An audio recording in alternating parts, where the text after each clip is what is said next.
কোচবিহারে গ্যাস সংকট, ঘন্টার পর ঘন্টা লাইনে দাঁড়িয়ে ক্ষোভে ফুঁসছে মানুষ। কোচবিহারে গ্যাস সিলিন্ডার সংগ্রহ করতে গিয়ে চরম ভোগান্তির শিকার হচ্ছেন সাধারণ মানুষ। বিভিন্ন গ্যাস সেন্টারের সামনে দীর্ঘ লাইনে দাঁড়িয়ে ঘন্টার পর ঘন্টা অপেক্ষা করেও মিলছে না সিলিন্ডার। কেউ 2 ঘন্টা, কেউ আবার 5 ঘন্টারও বেশি সময় লাইনে দাঁড়িয়ে থেকেও খালি হাতে ফিরছেন বলে অভিযোগ। বহু পরিবারে গ্যাস শেষ হয়ে যাওয়ায় রান্নাবান্না বন্ধ হওয়ার উপক্রম। লাইনে দাঁড়ানো অনেকেই জানিয়েছেন ছোট বাচ্চা বাড়িতে রেখে বা না খেয়ে অপেক্ষা করতে হচ্ছে তাদের। এদিকে স্লিপ বিতরণ ঘিরে বিভ্রান্তি তৈরি হয়েছে। প্রথমে 50 জনকে স্লিপ দেওয়ার কথা থাকলেও পরে তা 100 করা হয় বলে অভিযোগ ওঠে। জানিয়ে উত্তেজনা ছড়ায়। পরিস্থিতি সামাল দিতে এলাকায় মোতায়েন করা হয় পুলিশ ও কেন্দ্রীয় বাহিনী।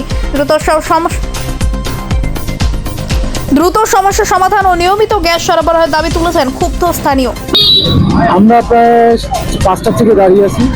এবার এখান থেকে বলছে যে আগের থেকে ওরা বলে লিস্ট করে রেখেছে, ওরা লিস্ট ধরিয়ে দেখিয়ে দিচ্ছে আমাদের, বলছে আমরা আগে পাবো, আমাদের দিকে না। কিন্তু আমরা সকাল থেকে দাঁড়িয়ে আছি, আমাদের কোনো ভ্যালুই নেই। লাস্টে পুলিশ এসে ওনাদের তাড়িয়ে দিল, তো আমাদেরই দিচ্ছে। গ্যাস সেন্টার মানে গ্যাস অফিস থেকে কি বলা ছিল আগে থেকে কোনো লিস্ট আগে থেকে দেওয়া হয়েছে? না, আমরা তো জানি না কি সম্বন্ধে কিচ্ছু জানি না। আচ্ছা, কতজনকে গ্যাস দিচ্ছে গ্যাস সেন্টার? 100 জন। গ্যাস সেন্টারের নাম দীপান্বিতা।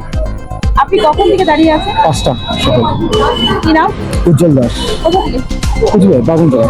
তো ওখানেও যে মারামারি লাগে, লাইন দিয়ে থাকে। আমরা তো কখন থেকে দাঁড়াচ্ছি, ওরা পরে আসে বলবে যে আমরা আগে আসছি, 4টা থেকে লাইন দিচ্ছি, 3টা থেকে দিচ্ছি। আমাদের তো সম্ভব না, আমাদের বয়স হয়েছে, আমরা তো লাইনে দাঁড়ায় আছি।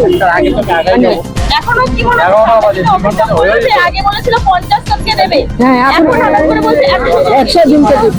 আর এদিকে গ্যাস মানে হচ্ছে 22,000 1500 টাকা দিয়ে বিক্রি করতেছে। আমরা তো নিতে পারবো না, তো আমরা তো বড় লোক না।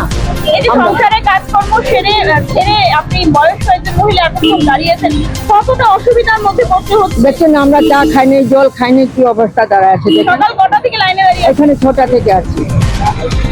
কোথা থেকে? এই যে আমার গোল বাগানে দাঁড়িয়ে অনিতা মত। ওই একটু মানে মুখের কথাবার্তা কাটাকাটি দিয়ে সামাল দিতে পারতেছে না। তাদের সাথে তার মুখের কাটাকাটি হচ্ছে না পাবলিকই কেন? ওই যে আমার কথা তুমি শোনো না, তোমার কথা আমি শুনি না, এই নিয়ে কি হয়েছিল ঘটনাটা? হয়েছে ওইটুকুই আর কি। লাইনে দাঁড়াইতে পারে, লাইনে দাঁড়াবে না, কে লাইনে দাঁড়াবে, কি করবে? একটা লিস্টের কথা উঠে এসেছে। হ্যাঁ, লিস্টের কথা, লিস্টটা হ্যাঁ ছিলাম।